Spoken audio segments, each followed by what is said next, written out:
steam at 100 degrees centigrade is passed into 20 gram of water at 10 degrees centigrade. When water acquires a temperature of 80 degrees centigrade, the mass of water present will be how much we need to find.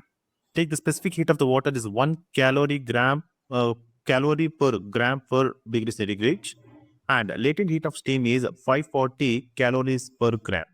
Okay, so we know that when the steam at 100 degrees centigrade to condenses to 80 degrees centigrade, 100 degrees centigrade, it is condensed into a 80 degrees centigrade with 20 gram of water.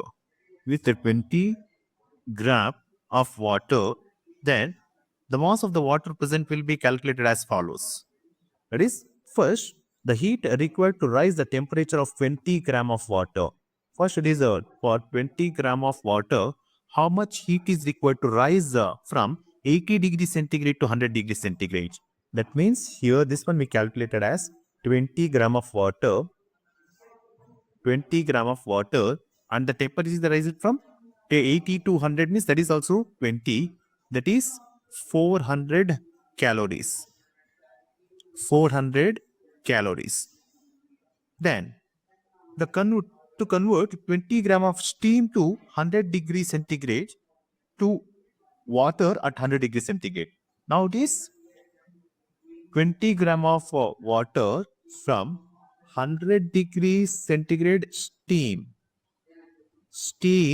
to 100 degrees centigrade water. Then it consumes, that is 20 into latent heat that they are going to give is 540. Then this becomes 108, 54 into 108 and 00 calories. And so the total heat consumed is so if I'm going to add the first and second one, total heat it is 10,800 plus 400. So this becomes 11,200 calories. Thus, the mass of the water will be 11,200 divided by, it is a 400. Then we get the answer, that is 22.5 grams. So this we can see in the option number D. Option number D is our right answer.